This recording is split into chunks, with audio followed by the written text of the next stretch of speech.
Hello everyone, नमस्कार दोस्तों। मैं अमित कुमार स्वागत करता हूं आप सभी विद्यार्थियों का एक बार फिर से आपके अपने YouTube channel unique SST class by Amit sir में।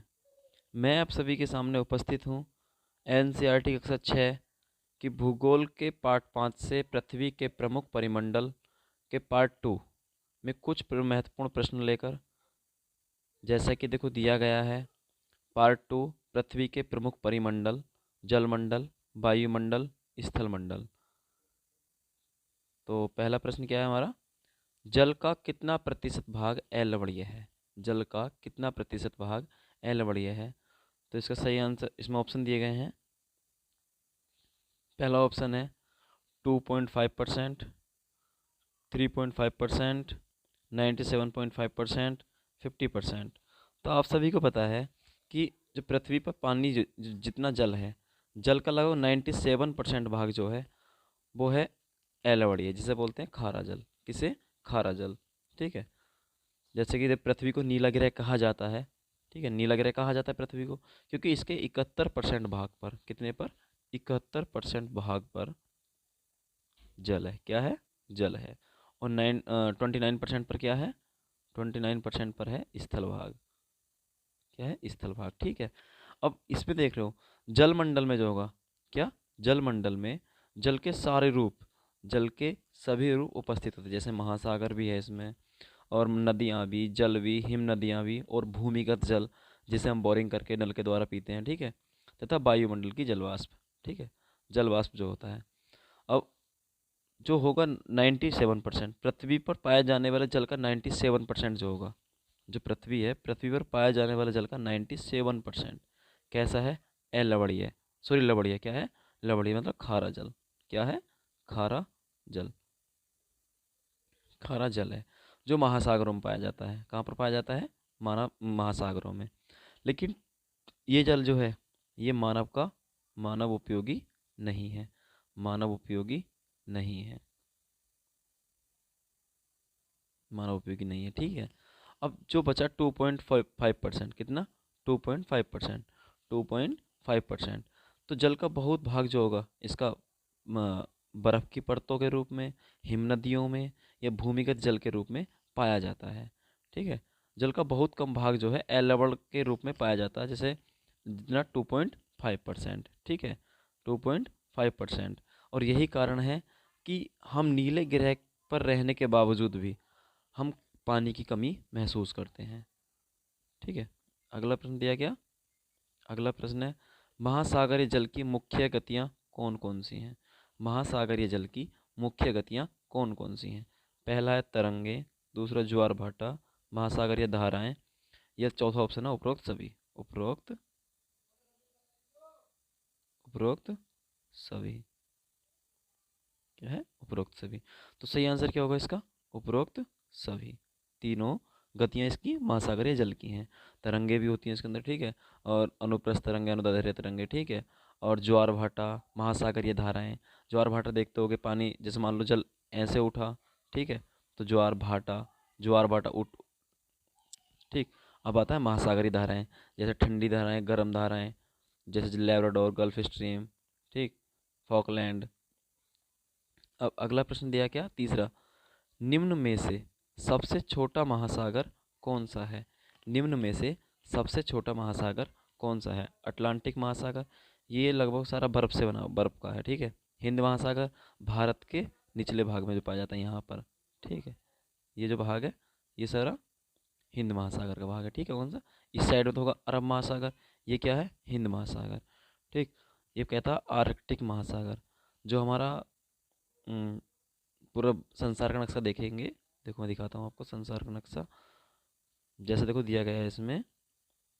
हम्म देखो ऊपर जो इसमें, ये है आर्कटिक महासागर। कौन सा? आर्कटिक महासागर। ये अटलांटिक महासागर। कौन सा? अटलांटिक महासागर।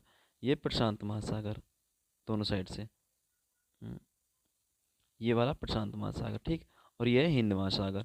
ये है अंटार्कटिक महासागर। ठीक। कौन सा? अंटार्कटिक महासागर। अब देख रहे हो कि सबसे छोटा महासागर कौन सा है इसमें? आर्कटिक महासागर। कौन सा? आर्कटिक महासागर। कौन सा है? आर्कटिक महासागर। तो इसका सही आंसर क्या होगा? आर्कटिक महासागर। कौन सा होगा? आर्कटिक महासागर। देखो इसमें एक प्रश्न और आपसे पूछ सकता है वो कि किस महासागर, कौन सा महासागर एस आकार का है? तो एस आकार का महासागर कौन सा है? अटलांटिक महासागर। देखो बन गया नहीं एस, लगभग एस आकार का बना, एस आकार का महासागर अटलांटिक महासागर। अब उसने क्वेश्चन किया कि लगभग वृत्तीय का महासागर कौन सा है? वृत्तीय का महासागर कौन सा होगा? शायद आपको कलर सही नहीं दिख रहा। अब उसने कहा कि लगभग वृत्तीय का महासागर कौन सा होगा? वृत्तीय का महासागर है प्रशांत महासागर। कौन सा? प्रशांत महासागर। ठीक है। अगला प्रश्न दिया है इसके अंदर, विश्व का सबसे गहरा भाग कहाँ पर है? विश्व का सबसे गहरा भाग, सबसे गहरा भाग कौन सा है? मेरियाना गर्त। कौन सा? मेरियाना गर्त। 11,022 किलोमीटर। 11,022 किलोमीटर। कितना है? 11,022 किलोमीटर। ये किस महासागर में है? ऑप्शन ए प्रशांत महासागर, ऑप्शन बी अटलांटिक महासागर, ऑप्शन सी हिंद महासागर, ऑप्शन डी आर्कटिक महासागर। कौन सा? आर्कटिक महासागर। तो इसका सही आंसर क्या होगा?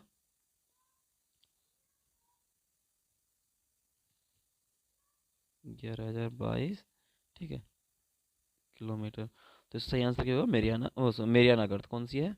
मेरियाना, मेरियाना गर्त। इसकी गहराई कितनी है? 11,022 किलोमीटर। ये किस महासागर में है? प्रशांत महासागर में। ठीक, किस में? प्रशांत महासागर। अब देखो ये मत सोच रहे हाँ अटलांटिक महासागर बहुत लंबा है तो इसे लगा दें, हिंद महासागर में लगा दें। ठीक, तो कौन सा होगा? प्रशांत महासागर। अगला प्रश्न दिया है इसके अंदर, व्यापार की दृष्टि से सबसे व्यस्त महासागर कौन सा है? व्यापार की दृष्टि से सबसे व्यस्त महासागर कौन सा है? अब ऑप्शन ए में दिया है प्रशांत महासागर, ऑप्शन बी में दिया है हिंद महासागर, ऑप्शन डी में अटलांटिक महासागर, और ऑप्शन सी में अटलांटिक महासागर, ऑप्शन डी में अंटार्कटिक महासागर। तो इसका सही आंसर क्या होगा? अटलांटिक महासागर। कौन सा? अटलांटिक महासागर। कौन सा होगा इसका? अटलांटिक महासागर। अटलांटिक महासागर क्यों होगा? जो अटलांटिक महासागर है, अटलांटिक महासागर जैसा ये ऐसा आकार का है, ठीक है, कैसा आकार? ऐसा आकार है, ठीक है। ऐसा आकार का जो ये साइड है, ये जो साइडें हैं लगभग दंतुरित ज़्यादा है। दंतुरित मतलब उबड़ खाबड़, दंतुरित ज़्यादा है। ठीक, जैसे मान लो इस तरीके से, दंतुरित ज़्यादा है। तो जो रेखा प्राकृत ये जो होगी इसकी, अटलांटिक महासागर की रेखा प्राकृतिक बंदरगाहों और जो पत्तन होते हैं, पत्तन या बंदरगाह बोलते हैं और पत्तन ही बोलते हैं, तो उसके लिए बहुत आदर्श मानी जाती है। ठीक, देखो जैसे अटलांटिक महासागर में देखो, तो अटलांटिक महासागर में अ, बहुत से बंदरगाह हैं। जैसे देखो सबसे पहला हेलीफैक्स। कौन सा? हेलीफैक्स। हेलीफैक्स, कौन सा? हेलीफैक्स बंदरगाह इसी में है। हेलीफैक्स बंदरगाह अटलांटिक महासागर किनारे पर। और न्यूयॉर्क बंदरगाह, न्यूयॉर्क है, न्यूयॉर्क है, बॉस्टन है, और और शायद बाल्टीमोर भी इसी पर है, गैल्वेस्टन भी, चार्ल्सटन भी। ठीक है, या बाल्टीमोर, बाल्टीमोर, ठीक है, बाल्टीमोर, गैल्वेस्टन,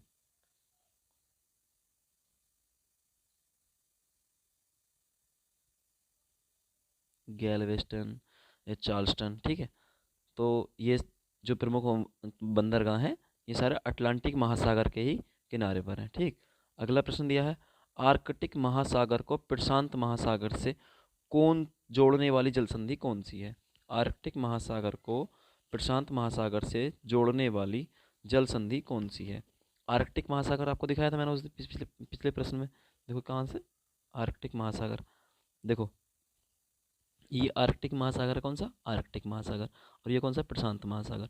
इसके यहाँ से लग छिछला भाग है एक, ठीक, प्रशांत महासागर का छिछला भाग, जिसे क्या कहते हैं हम? बेरिंग जल संधि। क्या बोलते हैं उसको? बेरिंग जल संधि।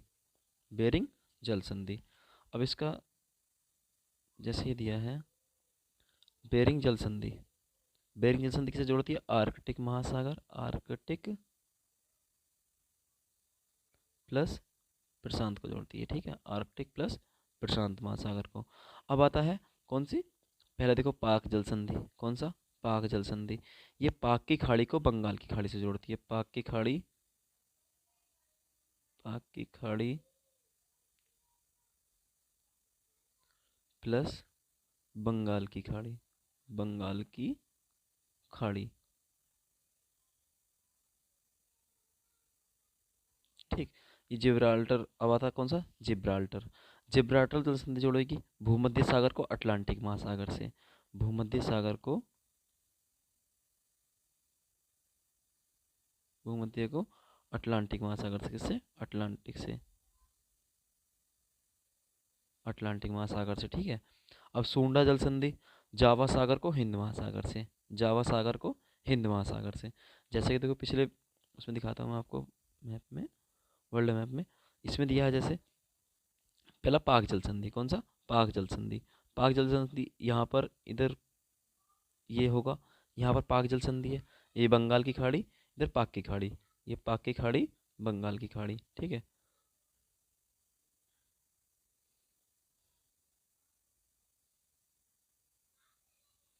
ये पाक की खाड़ी और ये बंगाल की खाड़ी, इसे जोड़ती कौन सी है, पाक जल संधि। कौन सी, पाक जल संधि। अब बता भूमध्य सागर, ये है अटलांटिक महासागर और ये है भूमध्य सागर। ठीक है। इसे जोड़ने वाली जल संधि कौन सी है, जिब्राल्टर जल संधि, जिब्राल्टर जल संधि। अब कहता है सूंडा जल संधि, कौन सा था, सूंडा जल संधि।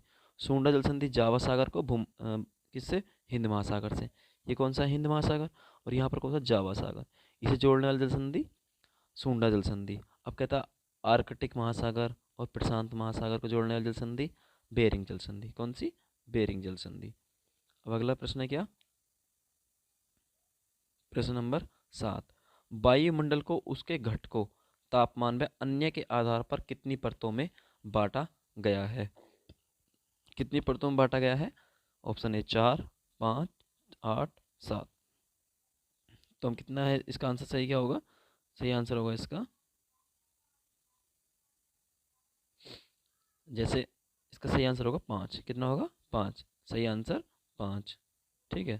सही आंसर क्या होगा इसका, 5। ठीक। अब 5 सही आंसर होगा, जैसे अब 5 की 5 परतें कौन सी होंगी, सबसे निचली कौन सी, क्षोभ मंडल, कौन सी होगी, क्षोभ मंडल।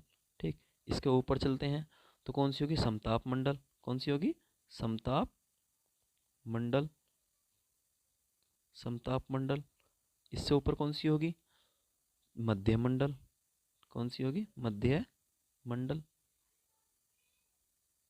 इससे ऊपर कौन सी होगी, इससे ऊपर होगी आयन मंडल, कौन सी, आयन मंडल। और इससे ऊपर बहिर्मंडल, कौन सी होगी, बहिर्मंडल, बहिर्मंडल, बहिर्मंडल। ठीक है। या बहिर्मंडल का मतलब बाहर का मंडल, इस तरीके से भी याद कर सकते हैं।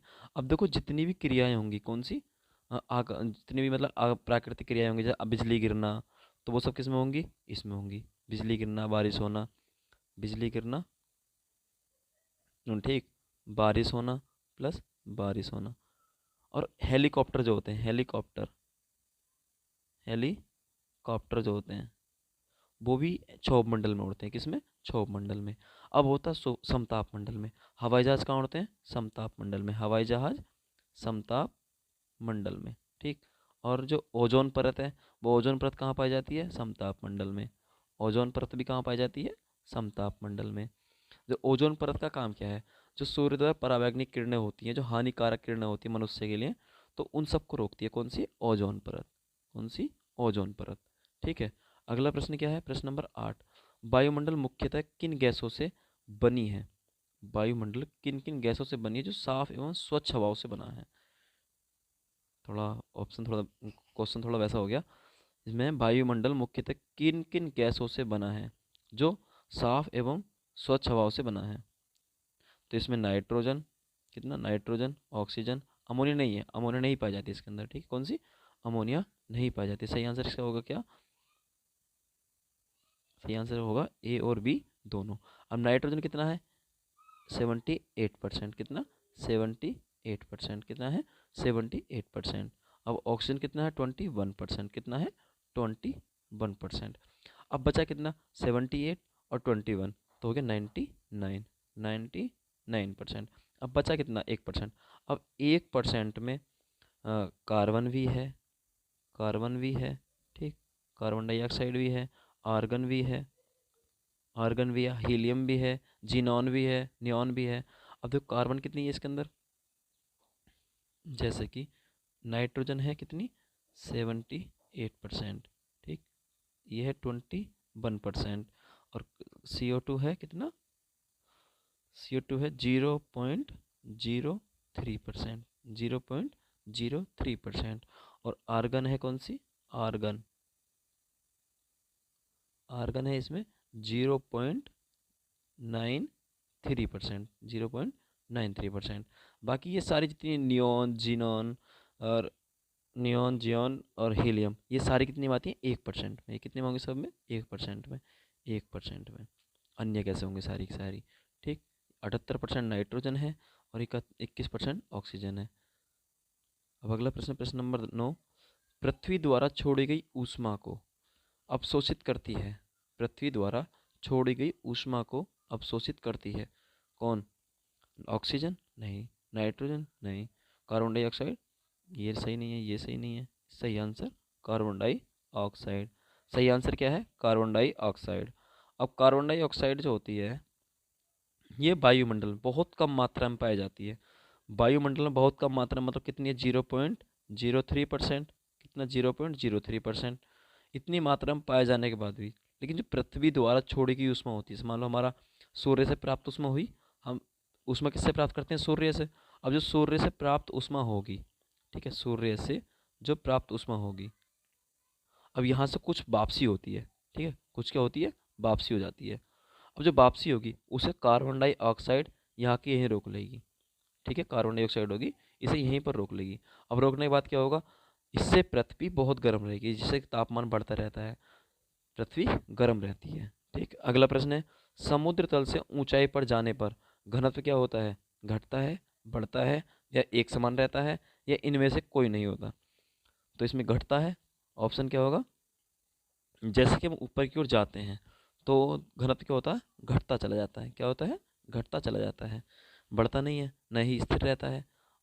क्या होता है, आप तुम देखते हो कभी कभी पर जब पहाड़ों पर लोग जाते हैं तो पहाड़ों पर जाने वाले पर्वतारोही जो होते हैं पीछे सिलेंडर टांग लेते हैं किसी चीज़ का, देखते होगा फोटो वगैरह में। वो पता है क्यों टांगते हैं, जैसे वो ऊपर जाते हैं तो घनत्व घटने लगता है, क्या है, ऊंचाई पर जाने पर घनत्व घटने लगता है, जब घटने लगता है तो सांस लेने में दिक्कत आती है, सांस लेने में दिक्कत आती है, तो इसलिए वो जो सिलेंडर होता है वो सिलेंडर होता है ऑक्सीजन का, किसका सिलेंडर होता है, ऑक्सीजन का, ऑक्सीजन, ऑक्सीजन का सिलेंडर, ठीक है।